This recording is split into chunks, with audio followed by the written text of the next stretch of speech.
கர்த்தர் நல்லவர். இயேசு கிறிஸ்துவின் இனிய நாமத்தில் இந்த புதிய மாதத்திற்காக நான் ஆண்டவருக்கு நன்றி சொல்லுகிறேன். உங்களையும் வாழ்த்துறது எனக்கு ஒரு பெரிய மகிழ்ச்சி.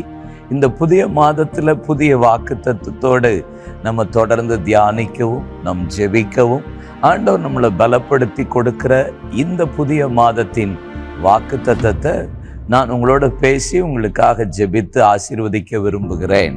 லூக்கா 18ஆம் அதிகாரம் அதனுடைய 7ஆம் வசனத்தின் பின்பகுதியும் 8ஆம் வசனத்தின் முன்பகுதியையும் இந்த மாதம் கற்றுக் கொடுத்த வார்த்தை. வேதம் சொல்லுகிறது, அவர்களுக்கு நியாயம் செய்யாமல் இருப்பாரோ சீக்கிரத்தில் அவர்களுக்கு நியாயம் செய்வார். நியாயம் செய்யாமல் இருப்பாரோ சீக்கிரத்தில் அவர்களுக்கு நியாயம் செய்வார். வேதவசனம் இந்த லூக்கா 18ஆம் அதிகாரம் ஜபத்தை பற்றி போடப்பட்டிருக்கிறது. இங்கே ஆண்டவர் ஒரு உவமையை பேசுகிறார். ஒரு பெண் இருந்தால், அவள் விதவை, அவளுடைய காரியத்தில் ஒரு வழக்கு இருந்தது. அதை நியாயம் செய்ய, தீர்ப்பு செய்ய அந்த தேசத்தில் இருக்கிற நியாயாதிபதியினிடத்தில் போனால், என் குடும்ப காரியத்தில் எனக்கு ஒரு வழக்கு இருக்குன்னு சொன்னபோது அந்த மனிதனோ அந்த நியாயாதிபதியோ தேவனுக்கு பயப்படாதவன், மனுஷனை மதியாதவன் என்று போடப்பட்டிருக்கிறது. ஆனால் இவள் தொடர்ந்து போய் காலையும் மாலையும் நின்று ஜெபித்து கொண்டே இருக்கிறா.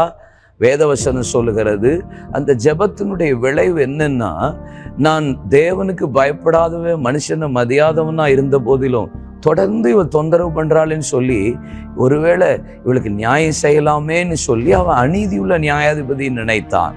அதற்கு ஆண்டவர் சொல்லுகிறார், அநீதியுள்ள நியாயாதிபதியை சிந்தித்து பாருங்க.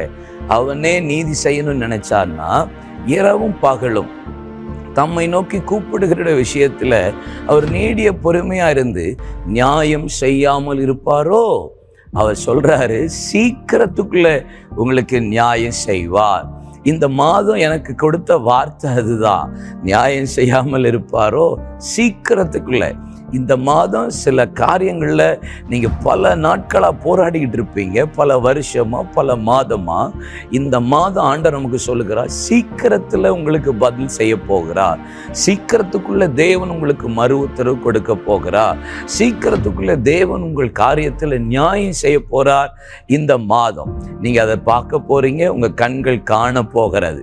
கர்த்தர் பூமியில சீக்கிரமாகவே காரியத்தை நிறைவேற்றி முடிப்பார் என்று தீர்க்க தரிசன வார்த்தை இருக்கிறது. எப்படி முடிப்பாரா? சீக்கிரமாய் தம்முடைய காரியத்தை நிறைவேற்றுவாரா. கர்த்தர் பூமியில சீக்கிரமாவே காரியத்தை நிறைவேற்றி முடிக்க போற நேரமும் காலமும் வந்துருச்சு. உங்களுக்கு அதை தான் செய்ய போறார். இந்த மாதம் எந்தெந்த காரியத்திலெல்லாம் தாமதமாயிட்டே இருக்கோ, எந்தெந்த காரியத்திலெல்லாம் தடைப்பட்டுக்கிட்டே இருக்கிறதோ, ஆவியானவர் சொல்லுகிறார், சீக்கிரமா கர்த்தர் உங்களுக்காக காரியத்தை செய்ய போகிறார். சீக்கிரத்துல கர்த்தர் உங்களுக்கு பதில் கொடுக்க போகிறார். சங்கீதம் 138:8 வாசித்து பாருங்க. கர்த்தர் எனக்காக யாவையும் செய்து முடிப்பார். நான் சொல்றேன், விசுவாசத்தோடு இருங்க. எல்லாவற்றையும் சீக்கிரமாய் செய்து முடிக்க போகிறார். கர்த்தர் உங்களுக்காக யுத்தம் பண்ணுவார், யுத்தம் பண்ண போறார். சீக்கிரமாகவே தேவன் இந்த காரியத்துல யுத்தம் பண்ண போகிறார். சில நேரம் நம்ம ஜெபிச்சுட்டே இருப்போம், சபைக்கு போய்கிட்டே இருப்போம், ஊழியம் செய்து கொண்டே இருப்போம், கர்த்தரை தேடிட்டே இருப்போம். ஆனால் தாமதம் வரும்போது தான் சில நேரம் சோர்ந்து போயிடுறோம். ஆனால் இங்கே இந்த விதவையை குறித்து வேதம் சொல்லுகிறது, காலையிலையும் மாலையிலையும் தொடர்ந்து போய் தொந்தரவு பண்ணினாலாம். நீங்கள் இந்த மாதம் செய்ய வேண்டிய ஒரே ஒரு விஷயம் அதுதான். தொடர்ந்து தேவ சமூகத்தை பிடிச்சுக்கோங்க. தளர்ந்து போயிடாதீங்க, பலவீனப்பட்டுறாதீங்க. தொடர்ந்து அவருடைய பாதத்தை இதுவரைக்கும் பிடிச்சு நம்பியிருந்தீங்கல்ல, தொடர்ந்து போராடுங்க. அநீதியுள்ள அந்த நியாயாதிபதியை செய்வாரானால், கர்த்தரை தேடுகிற பிள்ளைகளுக்கு நீதியுள்ள நம்ம நியாயாதிபதி அவர் இன்னைக்கு சொல்றாரு, நியாயம் செய்யாமல் இருப்பாரோ சீக்கிரத்துக்குள்ள நியாயம் செய்ய போறார். எந்தெந்த விஷயத்துல எதிர்பார்த்துட்டு இருக்கீங்களோ, ஆண்டவர் இந்த மாதம் உங்களுக்கு சொல்றார், சீக்கிரத்துக்குள்ள முடிவு வரப்போகிறது, சீக்கிரத்துக்குள்ள நியாயம் செய்ய போகிறார், சீக்கிரத்துக்குள்ள பதில் வரப்போகிறது, சீக்கிரத்துக்குள்ள கர்த்தர் உங்களுக்கு அற்புதம் செய்ய போகிறார். சீக்கிரத்துக்குள்ள தைரியமா இருங்க, நம்பிக்கையோட இருங்க. எதிர்பார்த்த அந்த சீக்கிரமா அந்த முடிவு உங்களை தேடி வரப்போகிறது. நான் உங்களுக்காக ஜெபிக்கிறேன். அன்பின் பரலோக பிதாவே, இந்த நல்ல ஆசீர்வதிக்கப்பட்ட நாளில இந்த புதிய மாதத்துக்காய் ஸ்தோத்திரம். நியாயம் செய்யாமல் இருப்பாரோ சீக்கிரத்தில் அவர்களுக்கு நியாயம் செய்வார். இந்த மாதம் நீங்க சீக்கிரமா எல்லா காரியத்தையும் முடிக்க போறதற்காக நன்றி. எந்தெந்த காரியம் எல்லாம் பதறிக்கிட்டு இருந்தாங்களோ, எந்தெந்த காரியம் எல்லாம் தடம் புரண்டு கொண்டிருந்ததோ, குழப்பத்தோடு இருந்ததோ, பலவீனத்தோடு இருந்ததோ, நம்பிக்கையற்று இருந்ததோ, இந்த மாதம் ஆவியானவரே எங்க பிள்ளைகளுக்கு நீர் நியாயம் செய்ய போகிறீர். சீக்கிரத்துக்குள்ள நீர் நீதி நியாயத்தை விரும்புகிறபடியால் உம்மை 7 முறை துதிக்கிறேன்னு சங்கீதக்காரன் சொன்னது போல எங்க பிள்ளைகளுக்கு நீர் நீதி செய்ய போகிறீர், நியாயம் செய்ய போகிறீர். ஆண்டவரே, பதில் கொடுக்க போகிறீர், ஆசீர்வதிக்க போகிறீர். எல்லா தாமதத்துக்கும் முற்றுப்புள்ளி வைத்து சீக்கிரமா நீர் அதை செய்து முடிக்க போற தயவுக்காக நன்றி நன்றி. ஆசீர்வதியும்.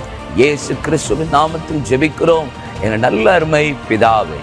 ஆமென் ஆமென். தைரியமா இருங்க. சீக்கிரம் கர்த்தர் உங்களுக்கு நியாயம் செய்ய போகிறார்.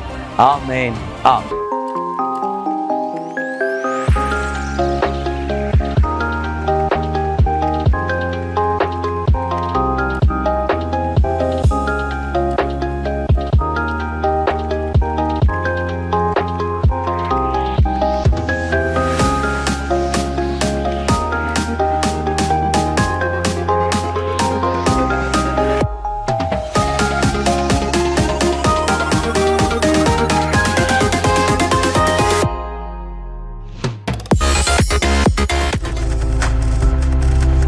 நீங்கள் பார்த்துக் கொண்டிருப்பது உங்கள் ஜாய் டிவி. உங்கள் துக்கம் சந்தோஷமாய் மாறும்.